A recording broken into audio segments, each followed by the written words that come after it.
On SABC News, well, horse racing, local talent, parties, fashion, family fun, fabulous food and drinks. What more could you ask for from a day out with friends and family? The Gauteng Summer Cup, Joburg's oldest and largest race day, which has been running since 1897.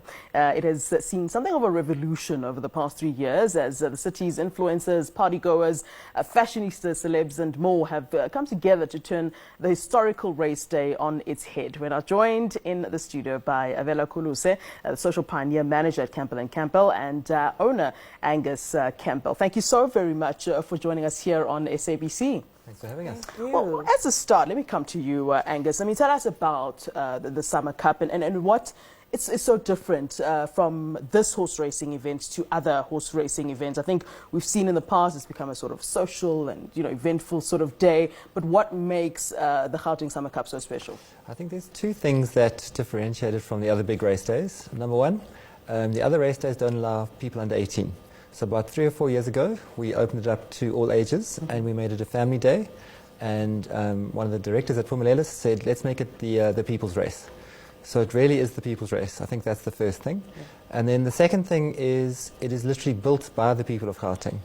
So it's a different model to the other big race days. So our model, and this is where Avela comes in, is how do we empower people in Gauteng to start or build their event businesses at the Gauteng Summer Cup. Now, you talk about people developing their event businesses, but I really do want to dwell more on this, the people's race. How did you decide that this is where you are going with this race? People always say you don't mix children with animals. Yeah. And now you've done both, which is quite scary now, isn't it? Yeah. I think from the family perspective, the children thing, it was a lot of people were coming to our race days and they were like, well, we're not going to leave our kids behind. Yeah. So why don't we just get with the program and let's just build an event that caters for the family. So that was the first thing. And then once that started to happen, it just kind of grew from there. So we changed some of the logistics. So we don't have these late, all-night after parties in public areas. We have those in private areas. And everything's about the safety of the family and entertainment for the family as well. All right, now, Avela, let's talk about the business side of it all. We just had a young entrepreneur here, and, I understand that the Gauteng Summer Cup does sort of want to help small businesses. I mean, in the past, you couldn't just get a marquee at a horse racing event. It was for the exclusive, for people with a lot of money. Now you've found a way to change that. Talk to us about that, and what was the thinking really behind that? Well, I think the concept basically came from Angus. Like you're right, basically, so people who host at your horse racing events are established businesses. You find mostly corporate, you find mostly guys who run companies in the event management space, who have the financial strength to actually put up and host an entire area.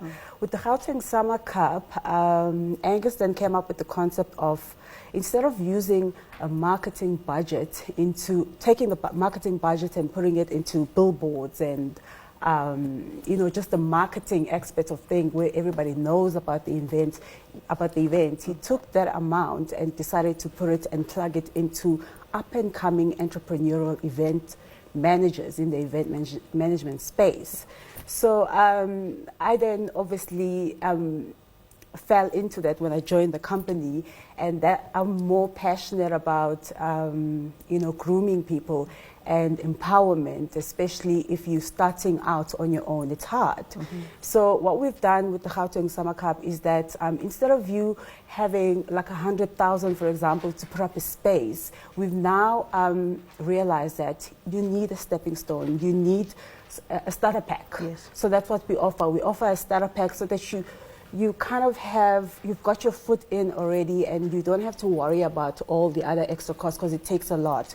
Decor, catering, flooring, which are all expensive things. So that's the concept of where we actually enable you to kickstart yourself and also just also take you through the entire process and work with you throughout. One would ask, with the Gauteng Summer Cup, why would you want to do this in terms of the fact that you could get your big corporates who are willing to pay, 100,000, 200,000 per marquee. Yeah. But here you are talking to the small guys. Yeah. One would ask, well, what do you get out of that, as a business? At the end of the day, if you're in business, you're in it for, for money, to make money and all of that. But why did you go this route? I think if we're honest, the race, because the race used to sort of copy the model of the other big race days, it didn't differentiate itself in any way. And the big corporates weren't that interested. They're like, well, we already have the other big race days normally at the coast. And they weren't buying into it. So we had to differentiate. And what was happening was a lot of these young event organizers were coming to our office and they were saying, we've got an amazing following, we run these amazing events, we can do all these cool things, we need some space. I'd say, cool, take the space, do whatever you want, and then they would still sit in the meeting. I'm like, why are you still sitting here? And they would all say the same thing. They would say, well, we haven't got any money. So I was like, well, we're doing all these advertising campaigns and we're not seeing many results. What if we take some of that money and help these guys? So we don't give anything away for free.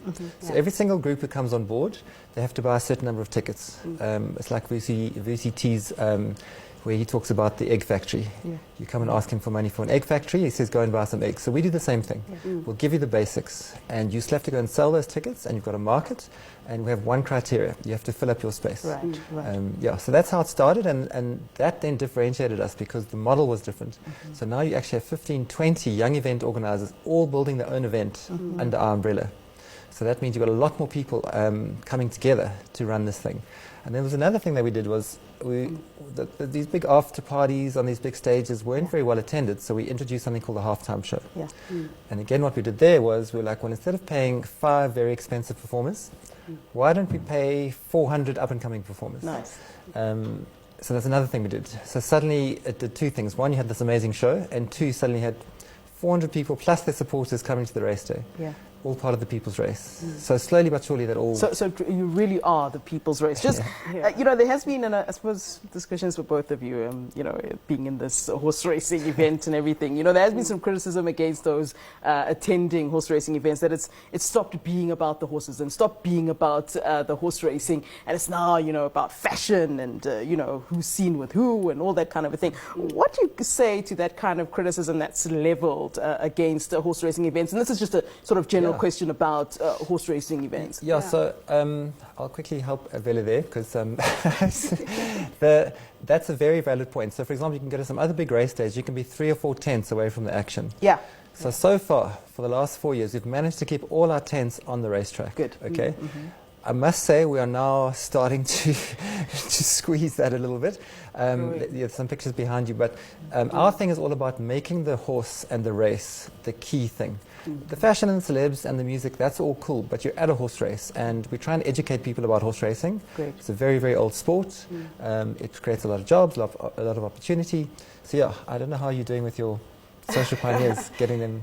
Look, I mean, you're right. That's the notion that people host hospitality areas, and the people who come in there are just there for a big party.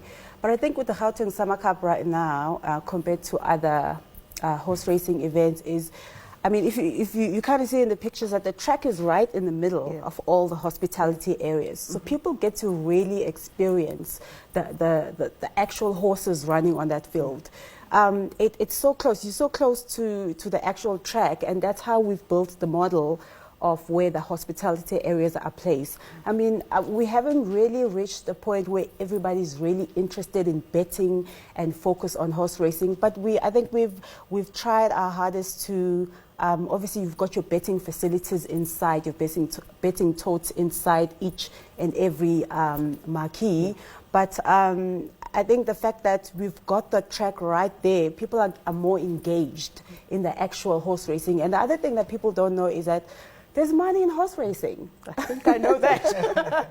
All right, there's money in horse racing. So we really do urge for people to really do bet on the day, because what we've also experienced is that when people did bet who attended the event last year, you found people winning money and they were excited. Yeah. So we want more people to also get involved in betting and, you know, make it all. Hopefully you'll tell me which is the strongest horse this year so that I can get it, get it right. Okay, well, thank you so very much for joining us, Angus and Avela. I appreciate you coming to SABC to come and chat to us, and no doubt many of us here would like to go there. Thank you so much. Thank you for having us. All right. Well, that's it from me, Flo.